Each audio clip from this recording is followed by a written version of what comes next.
Hello, welcome to the Morning Serve, brought to you by Canadian Club. I'm Nick McArdle. John Millman is here. On today's show, we're going to preview De Minaur and Tiafoe, a massive match coming up. We'll get a temperature check on the men's singles draw so far and have a look at how the women are travelling as well. But first, Johnny, that huge match coming up, Frances Tiafoe and Alex De Minaur, wind it back, their second round match for the Demon. What did you make of it?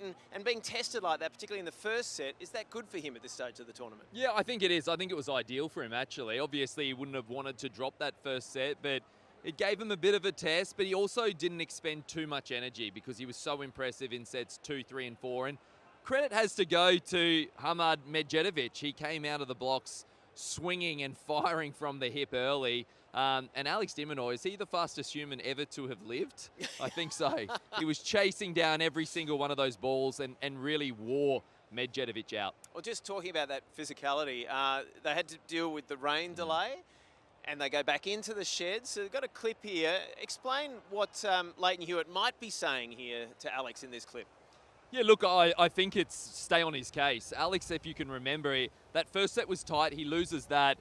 Second set was really tight at 2-2, and then Alex actually got the momentum, and unfortunately at 1-all, they have to go off for that rain delay. And knowing Leighton, he would have been in Alex's ear saying, stay on his case here. He's starting to lose it mentally. If you can jump him early, we might just be able to run away with this thing. All right, so, and what's the scouting report on Frances Tiafoe? I was on his last match, played pretty well, solid.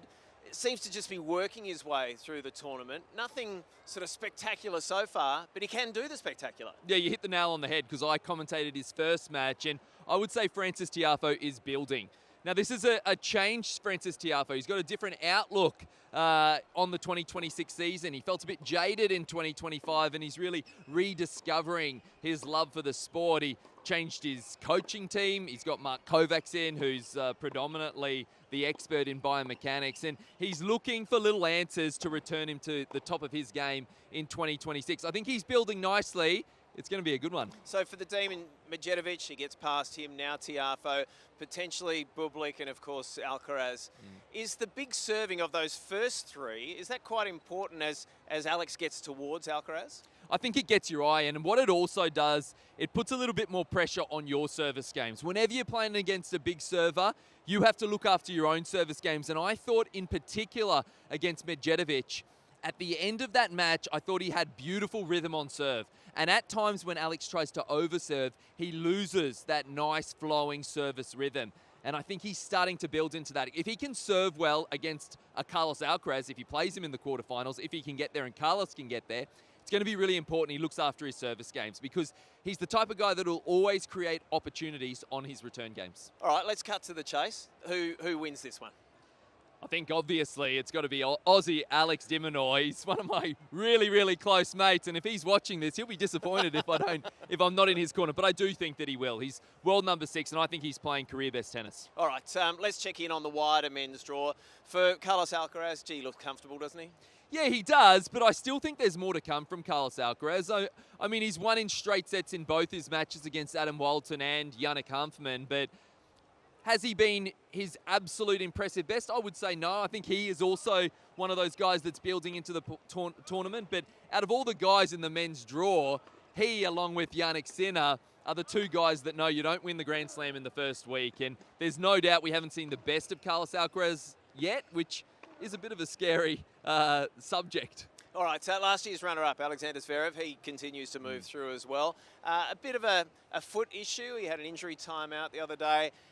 What do you make of his progress so far, and can he rattle the cage of the top players? I'd love to see Alexander Zverev break through. We've seen him in 2 Grand Slam finals. His most recent was that one against Jannik Sinner in 2025. That was scary, though, for him. He actually stopped mid-game to get treatment, and he thought he felt the Achilles a little bit. So obviously he was wary of that. Now, he addressed it in his post-match, and he said it had settled down. So hopefully, fingers crossed, he's healthy. I think he's had one of the toughest draws with Diallo first up and then on to Alexandra Muller. It hasn't been smooth sailing in terms of the draw, but he's managed to not necessarily dodge a few bullets, but he's dodged the draw gods, and hopefully he makes a deep run because I do think that he's good for the game. Another player that not many people are talking about is Daniil Medvedev. We've seen him have a degree of success here before in Melbourne. Should we be talking more about Daniil Medvedev after what was a pretty, by his standards, poor 2025? We definitely should be talking about Daniil Medvedev. He's one of the few in the main draw men's singles who's actually won one of these Grand Slams. And I was so impressed with him in Brisbane. Obviously a Brisbane boy, I was there at that tournament. And I think that change of coach with Thomas Johansson has come at the right time, just offering a fresh voice, a fresh set of opinions. And I was so impressed with the way he was hitting the ball in Brisbane. In fact, I felt like he was back to the Daniil Medvedev of old. Now, he says he hasn't quite gotten used to the conditions here at Melbourne Park as he had in Brisbane, but he also said that the longer I'm in this tournament, the more chance I do get used to the conditions. You mentioned Brisbane, Aryna Sabalenka, champion in Brisbane. What makes her so good right now? She seems to be beating up on lesser opponents. Well, first of all, she's the best women's hardcourt player on the planet and has been for a couple of years. A couple of things. First of all, her presence. She's got this aura about her. As soon as she walks on the court, I feel as if some players almost play her reputation because she's got this amazing presence. Then she plays every point as if it's her last with 100% energy, 100% power. And third, she quite literally can hit people off the court. And she's doing that and she's showcasing that in her early couple of rounds here at Melbourne Park. Where does Coco Gauff sit in the women's mix right now? Well, just underneath, just in that tier below Aryna Sabalenka. I'd put her level with your Iga Swiatek's, your Elena Rybakina's, those ones that are making the push to challenge Aryna Sabalenka here at Rod Laver Arena. Can't forget the defending champion, Madison Keys. I think Coco Gauff is an unbelievable athlete to begin with, and also she's an unbelievable tennis player. She's made changes to her serve. I think she's serving a little bit better. She's always had that power on serve, but it's that consistency. And I'm starting to see that hard work that she's put into those little slight technical tweaks pay off. Can we put Mirra Andreeva, the 18-year-old, can we put her in that class just yet, or is she still on that journey? One of my favourite players to actually watch right now is Mirra Andreeva. Before we put her in that class, I think she has to go through and make a breakthrough and win one of these Grand Slams. But I love her. She's 18 years old. She feels like she's been on the tour for years because she made her breakthrough at only 15 years old.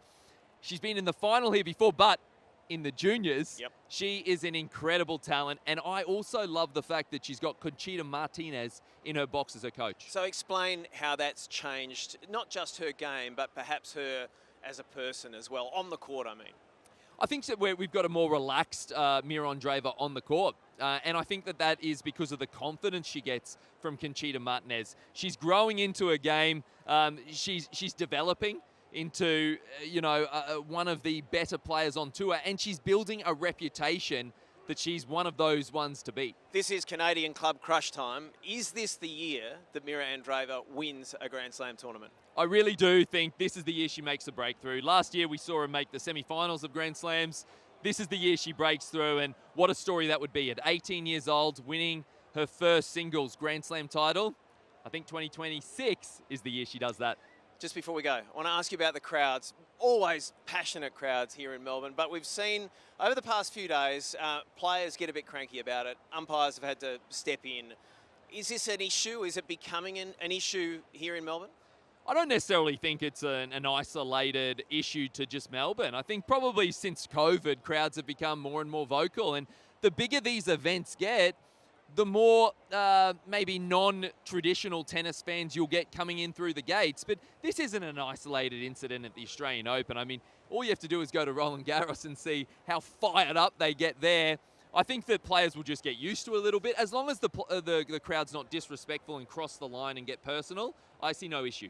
What was it like when you beat Federer at Flushing Meadows in New York, and the crowd wanted Federer to win, no offence. What was that like to be on the other end of that, the receiving end of that? None taken. In fact, actually here at Rod Laver Arena, they wanted him to win also, the majority of the crowd. No, look, you know that. Look, a lot of these people know when they come on the court what type of crowd they're going to get, whether they're going to be for you or against you. I would suggest the players just enjoy it and really soak it up, and that's easier said than done. For me, something I did is I picked out the few people that were going for you, and I used their energy and I just fed off it. A good example of that will be the De Minaur versus Tiafoe match. There's going to be a crowd that's going for De Minaur, but I guarantee you that Tiafoe is going to soak it up and really thrive in those conditions. And use that energy. 100%. John Millman, thank you. And thank you for your company on The Morning Serve, brought to you by Canadian Club. Wide World of Sports is your home of the Australian Open. From highlights of the best players, every magic Aussie moment, and the best expert analysis. We'll have every nail-biting, heartwarming, and edge-of-your-seat point covered. Subscribing to Wide World of Sports on YouTube is a must for any tennis fan.